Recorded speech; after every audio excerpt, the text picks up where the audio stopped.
I'm John Katzman. And I'm Cheryl Holcomb-McCoy.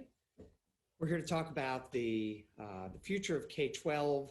We're going to divide into two areas. One is what happens in the school, and the other is governance, everything above the level of school and how things are managed. So why don't we just kick off, but I should note that if you have questions or comments, just throw them in as we go.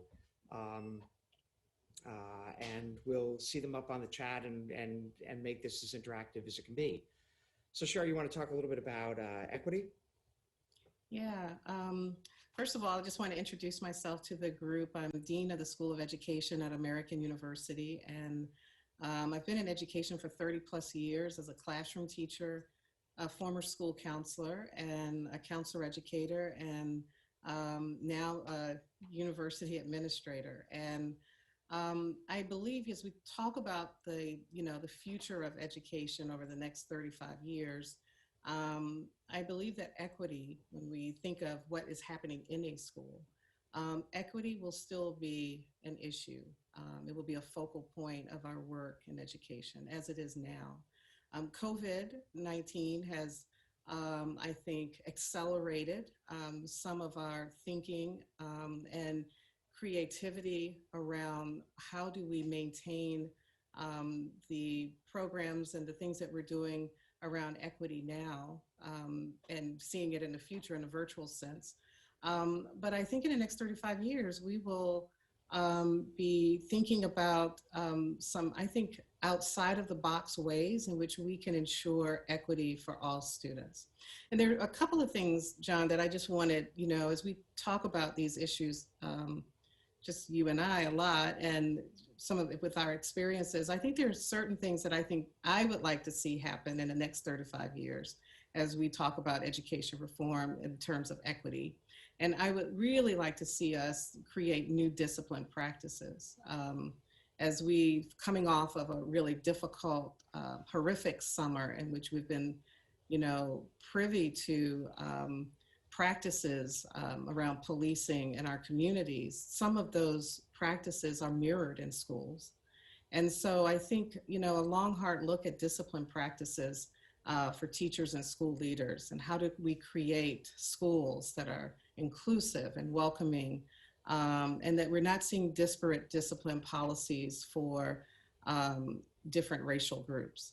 I think that is really important. Just the idea of policing in schools and what I call over surveillance of students, I think is problematic, and particularly for Black and Brown students who are disproportionately disciplined, much harsher, and over policed in schools. So as we think about school resource officers and their place in schools, I think we should also be thinking about how do we increase the number of counselors in schools, for instance, as we talk about mental health issues and the stress that students are under and communities are under. So this notion of looking at discipline practices in schools, I think is going to be something that we have to take a really hard look at in the future if we're going to get this right. Yeah, it's really interesting. The number of, the ratio of students to counselor was steadily going up. But once you hit the accountability movement, 20 years ago plus, it fell off the cliff because, an increased emphasis on math and reading, that's where you're going to put your funds, that's where you're going to put your people. And the ratio now is, I think, 600 students to a counselor, especially if you talk about— in some schools, it's 1,000 to 1. Right. So when you talk SEL, when you talk about various ways of treating the whole kid, there's nobody there to do it. Right, absolutely. And I think that's the balancing, if we really think about the infrastructure of school districts and schools, so we really need to rethink where we're making our investments in students. And as we, talking about the whole child, when we think about mental health concerns, when we think about trauma-informed practices to address all of the things that students are experiencing in communities, that we really do need to make a shift in how we invest in education and invest in students and families. So in the future, I think we cannot be successful if we're thinking about equity, if we're not thinking about some of these issues around discipline, over surveilling students and so forth. I also want to just put another plug in for, as we think about post-COVID, it's almost hard to think about now. We're in the midst of the pandemic now, but we know that students are losing ground academically. And in the District of Columbia, where I'm located, we've had several school districts reach out to us, our teacher preparation programs, thinking about whether or not our teacher candidates can help fill some of the gaps by doing tutoring instead of doing some as a part of their teacher placement or their student teaching. Which I think is a really good idea and something for us to think about. How can we incorporate the needs of students now into our teacher preparation programs as a part of the learning process of becoming a teacher? And that's a different pathway. So, you know, as we think about different pathways to becoming an educator, to becoming a teacher, being creative and creating new pathways for educators, new pathways in general for post-secondary education. I mean, we should be increasing dual enrollment opportunities and abolishing what I call some of these tracks that are so ingrained in the way in which we educate students, to think about different ways that folks can learn and work at the same time. You're speaking about a little bit. Yeah.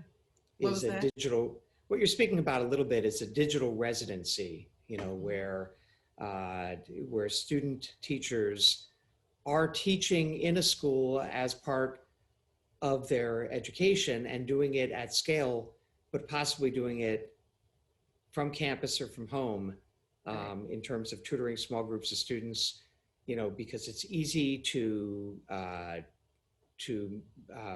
evaluate it and to give advice because it's all taped. And at the same time, a smaller group of people at a time is a nice introduction to the difficulties of actually managing a large classroom. Absolutely. In terms of the equity side, a lot of and this is, you know, sort of on the business side, it's pretty clear to me that the notion that school ends and college begins, and anybody who is ready to graduate from high school is ready to go to college is clearly just wrong. And every school and every student has taught or learned a different set of things. And that's always going to be true to some degree. They've forgotten things if they're adult learners. And every college, if you want to be a philosophy major at Harvard, if you want to be a nursing student at a community college, what you need walking in is different. That space in between is ripe for disruption, is the idea of thinking of that as a market, figuring out how collectively we're going to fund it, but at the same time, it's easily evaluated and a critical way for schools to maintain standards for admission, but at the same time, create access for everybody, you know, by really thinking about that on-ramp. And there are a few people messing with it right now, nobody on the policy side, some small businesses, some startups, but I think that's going to turn out to be a large and really important market. Yeah, I agree. You know, I'm coming from a counseling background. We've talked about for many years, and the research has shown that, you know, bridge programs or programs in which we can connect with students even over the summer from high school to college, that this process has to be a seamless process, that the supports are still in place. And you know, that is an opportunity, that transition period. And for first-gen students, it becomes even more important than ever. Right. But for a lot of students, especially adult learners, it might not be 2 months. It might be 2 years. It might be 2 weeks. It depends where you are and what you need. But getting higher ed out of the remediation business without eliminating access is, I think, a win for kind of everybody involved. Absolutely. Cheryl, when you get to the whole student, we talked a little bit about clinical trials versus epidemiology. And do you want to speak a little bit about how research is done and why so little education research is impactful? Yeah, so I spent 6, 7 years at Johns Hopkins and talking to medical professionals about, new practices in medical science and, the development of a new intervention, and how it goes from an intervention to becoming possibly something that is used in medical settings over and over again. And we're seeing that learning the lifeline of, or the development of a vaccine right now. This is pretty much protocol in the medical field, and education is quite different. We spend a lot of our research, good research, is done around what the problem is, but we lose track of how are we actually, what do we do about the problem? And that evaluation piece is really important. And that is a part that's missing. The rigorous clinical trials is around our interventions and what we see as being the answer or responses to some of the problems. I mean, right. I am, there seems to be, there's this missing piece of our research in which the translational piece. So we have wonderful research around the science of learning.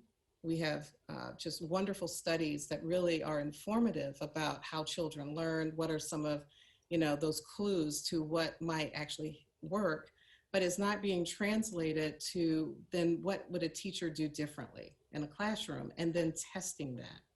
So it's that translational piece, that piece that's in the middle there that's missing, which often in clinical trials in the medical field is there. So there is this rigorous process around, what actually works.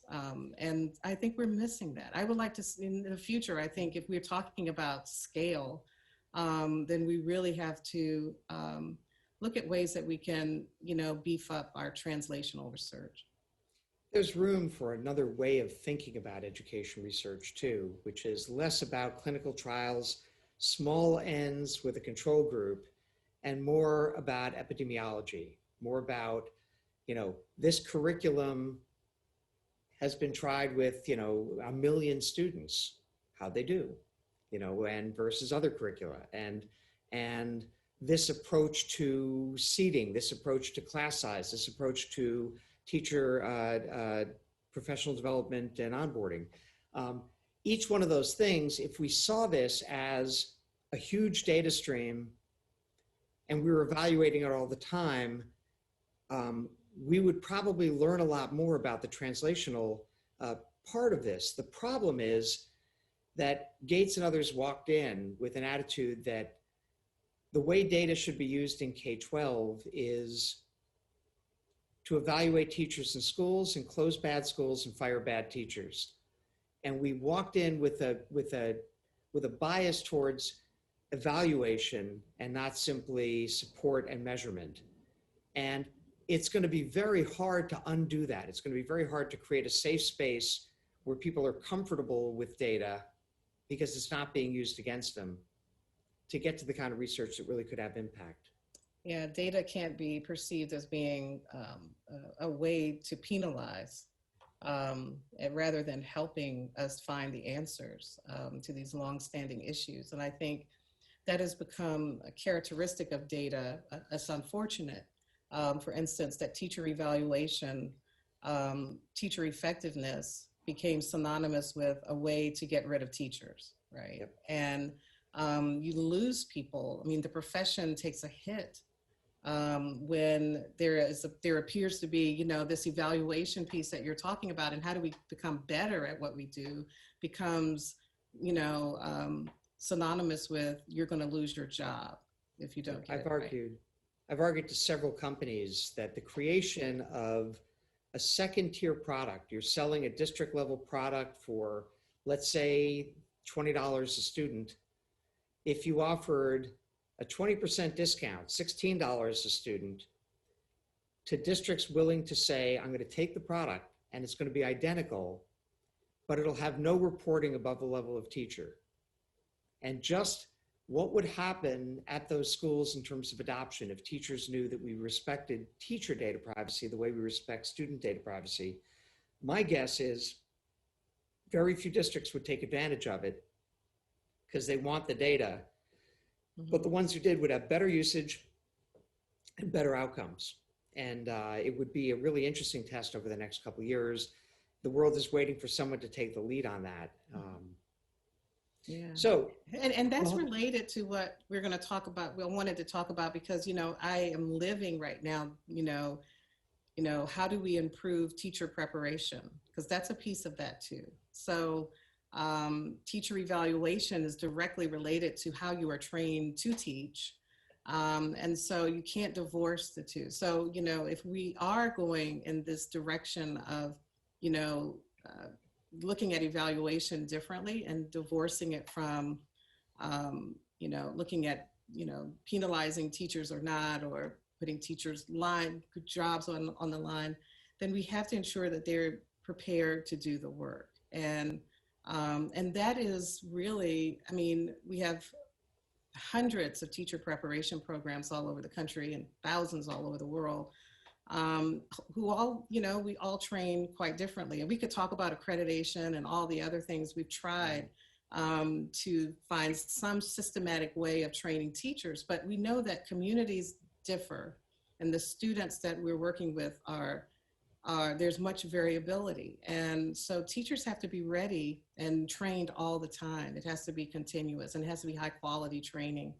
But that's another area of future research. You know, what is the best way to train a teacher? We probably know more about what is the best way, for instance, to train other professions, doctors and lawyers, more so than we know about what is it that teachers really need to know before they step in a classroom. I mean, Deborah Ball's work, Teaching Works, and some other folks are doing some great research, but there's a lot more we don't know about it's that. true. We gave up on the masters when it turned out that en masse, it didn't actually change student outcomes. Right. But we didn't replace it with, okay, so now what? Right. And then the time has come for a now what? And if we think about equity and we think about the increased diversity of our students, linguistically, racially, ethnically, and economically, I mean, we have to have teachers that understand issues around racism. As we talk about anti-racism in education, we need teachers who are understanding of the history of race in this country and understanding, you know, systemically what needs to change. And that, you know, is that's a hefty piece of training that has to happen in the future for us to really be responsive to the inequities in education. I'm sure you talk about, you know, teaching the student, you're not in a vacuum. Right. There's the whole family behind. Do you want to speak a little bit about the school as a hub? Yeah, because I really believe in the whole student approach. And I don't think we can educate students without, addressing systemic issues happening in the community, and that the school should be the hub of the community.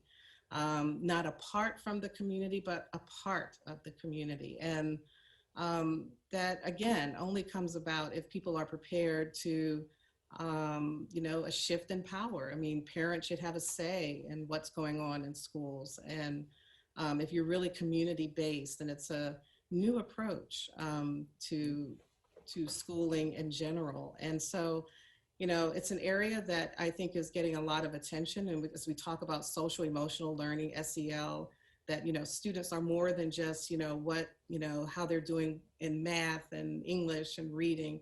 We also have to talk about their social emotional state. And this again brings about the need for different types of educators in the school, from social workers to counselors, folks that understand trauma, workforce development. We're seeing some promising research around, preparing parents for the workforce, and it will improve the life of students and their educational outcomes. And so schools that are hubs of the community are, structured differently, look different, that people inside them look different. And I think in the future, because we're probably looking at an economic crisis along with COVID-19 and everything, that we have to be prepared for that. Emerson's working on some really interesting stuff in terms of very early childhood programs married to the hospitals and starting your education in a sense, or are concerned about you in utero. And we'll see if that has real impact and scalability. By the way, another business idea from my side, and I didn't introduce myself either. At John Katzman, I run Noodle. Before that, I ran and founded Princeton Review and 2U. So this idea is, I think of it as sort of for older people here, while you were out, that in terms of ways of educating kids, and this marries a little bit to the tutoring concept you were talking about. If you start 7th grade, 2 years behind grade level, the odds that you are going to learn a lot, especially in a subject like math, are pretty slim. But the teacher has no choice in 7th grade but to teach 7th grade. The idea of at-home software delivered online, purchased by the school, that starts you where you are, that starts you in fact before where you are, on very solid ground in 1st, 2nd, 3rd grade, and brings you through to back to grade level at your own pace, with maybe with your parents helping, maybe with a tutor helping, and maybe just software, but trying at your pace to catch up even while you are proceeding in school is, I think, a tremendous business opportunity for somebody to step into. I think so too. I mean, that's, I think I mentioned to you that, we used to think about enrichment opportunities for students, and it sort of dovetails. It's like the new version of it now, of enrichment practices. I think that's a wonderful area. We're going to need it, right? We need it now. We need it now. Let's switch gears to governance, and I want to start by talking about funding. Why don't you take that? You take that. Well, one of the questions in terms of funding is what is equitable? And when you look at how much we spend educating a rich kid versus a poor kid, a white kid versus a black kid, there are smaller differences between how much we spend per district than the differences intra-district of how much, let's say, New York City is spending on one student versus another based on pretty much what block they live on. And the way that districts are carved up separate them from each other, and then internally to effectively segregate students is compounded by the way that they fund teachers. And it's clear that that societal pressure, legal pressure is going to change that, and you'll see some substantial differences where funding follows a student in a much more nuanced way based on what that student needs and where they are and how much money should follow, and true accounting for the cost of educating. You're getting a really experienced teacher who we're paying $70,000. You're getting a rookie who we're paying half of that. It's not the same thing. Yeah, and I think the funding, thinking about who makes those decisions about funding and creating equitable funding, who needs the most investment, as I was talking about making these investments, looking at those decision-making structures in districts and states. And I know that, some districts are now, have been for a while, allowing principals, school leaders to make some decisions about their own budgets. And the research related to that is promising. It gives more autonomy, that one can make the investments where he or she wants them to be, the school leader. But I also think it's more than just the school leader, that at the state level, as we think about funding and how the funding structures are right now, We probably, I know that's an issue that's on the table now. I mean, how do we bring students safely back to school? It's going to take some funding. Where does that funding come from? I mean, is it the governor that makes those decisions, or is it the mayor, or is it the chancellor? I mean, or is it the school board that is going to make those decisions? So we still have not reconciled, or let me say it like this: we haven't reckoned with the fact that we have decision-making structures that don't allow for us to do what you're talking about, John. To And be that able is, to, that's a huge that part of is this. the big thing. And I think that the context we've been talking about for a while is a creation of a center on K-12 governance that thinks through these issues more abstractly, but then can put some real gravitas behind the argument to a receptive governor that this has to be done differently, and here's a model that might work or is at least worth trying, rather than a kind of everybody saying, well, we don't know how to do it any differently, this is how we've done it, right? For decades. Think about it now. We're asking chancellors and superintendents to oversee, especially large school districts. They're thinking about public health issues now, decisions about, how to create a school that is virus-free, right? Something that they've not been trained possibly to do. Maybe forward-thinking schools of education that are training leaders, maybe a little bit of that. But we're asking chancellors to make decisions about, food insecurity. How do we feed thousands of children? How do we create, an anti-racist environment? It's such a diverse job. And you're saying it's not just about teaching math and English? No. So not even close. But when we talk about governance, but the people who are in charge of this structure are often, making decisions as they're flying the plane as they're making it. We always say that is what's happening. And if we're really talking about the future, I think that center that you're talking about, as we start rethinking, and I won't even say reimagining, because we just need to rethink what school leaders, what all of the skills that they should have. And we've been doing that for many years, but I think we're coming out now of a time when I think all of these things are on the table. And like I said, COVID has just accelerated this thought. We knew for a long time that we needed to, start thinking about this governance. So in terms of walking the walk, USC has a small network of high schools that it created, very technologically forward. They have an incredible track record of those kids going on to college. Stanford tried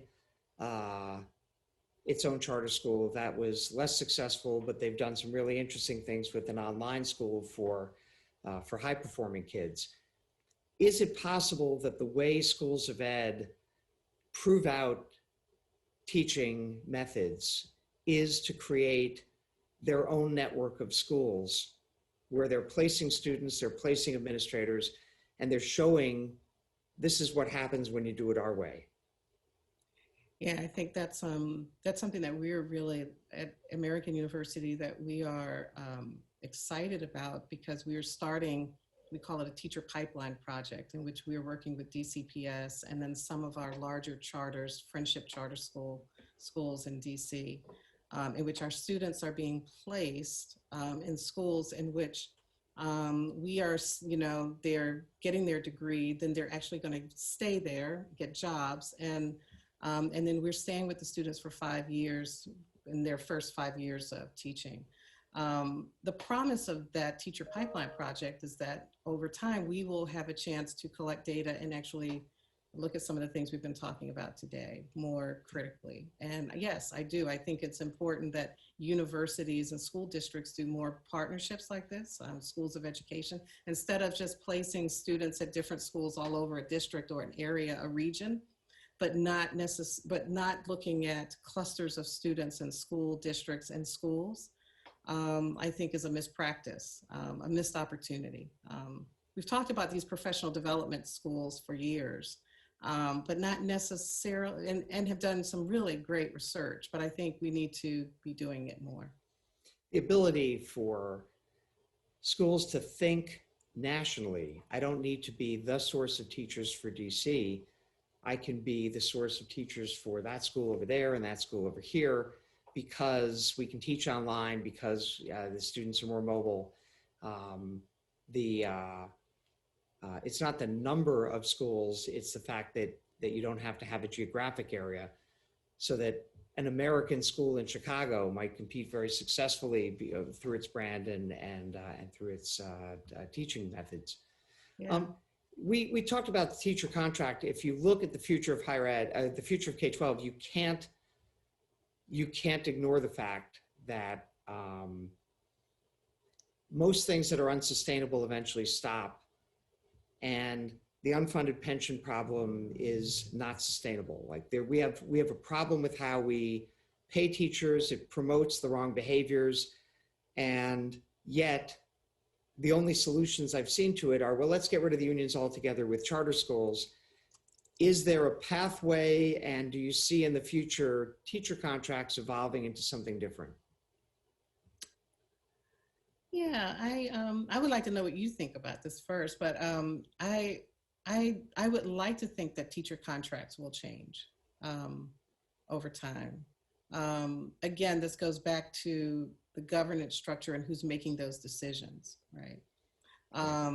And I think, this depends on the structure of a school district and who, whether it's the mayor or the school board, county, council.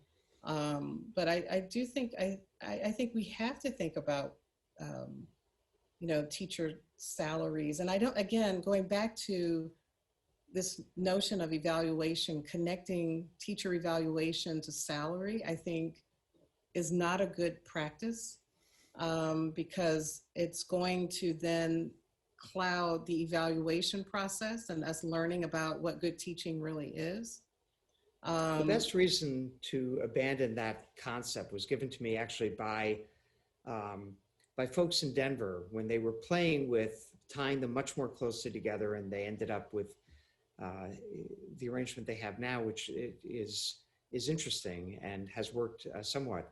He said there's a long track record of districts creating a contract that incentivizes teachers, in terms of the academic performance of their students. Everybody gets a bonus.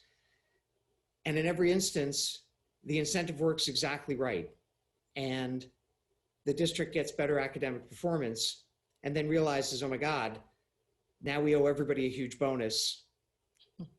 And it's not the union that gets rid of the thing, it's the district that gets rid of the thing because it's too expensive.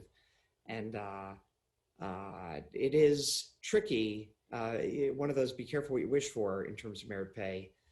Your base salaries have to be high enough, and yet the bonus has to be enough to make it work. And where do you get the money? My own take is that my favorite union and the place we will find joy here is the NBA. They have a union, and yet they're very high performing, right? No one ever says, oh, best players don't go there. Of course they go there. And their contract is a percentage of the gate.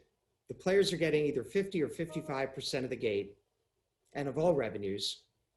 And if you, as a general manager, want to pay a LeBron a lot of money and everybody else a little bit less, then you might. Or if somebody else wants to have every player make more but no superstars, that's up to the GM. That's each team will find the right way to handle it. Everybody's at will. And so there's an emphasis on high performance. And yet the point is that they're not firing this guy because they're going to save some money. They're going to spend it. They're just going to spend it on somebody else. And that whole method would work really well, I think, in K-12. We're going to spend 60 or 70% of revenue on teachers, but let's leave to the principal, who are those teachers and how much do they get paid? And do you pay more for math and science? Do you pay more for teaching a larger class or for teaching less advantaged kids? is something that a school or a district can make a decision for itself. And again, if we track really carefully, that approach will eventually give us a really rich data stream to see what's working for which kind of kids. I think that's something to think about. I think it gives you the opportunity to build your district according to what the needs are. And that's the NBA model, right? They're building the team. And I think it's that level of freedom and autonomy to do that. I would really be interested to hear what a group of seasoned, district leaders would say. How would that really work? I mean, what's keeping them from doing that now, right? Mostly state law. So there you go. So it would be that maneuvering that. Hey, John, I know we only have about 5 more minutes, and we have this question. Gosh. Yeah, we only have about 5 more minutes, and there's a question that has come. Can you two comment on the impact of COVID-19 that COVID-19 has had at the university level? Does the pandemic impact campus versus online enrollment demand over the intermediate term? And if so, I think universities have, do they have adequate high quality supply of online programming to meet the demand? They don't right now, although some schools have done a better job. But the fact is that almost everybody in higher ed would agree that COVID has been an accelerant of trends that were already happening. You had a steady growth in the percentage of students, especially graduate students who are online. Now we're up to 100%.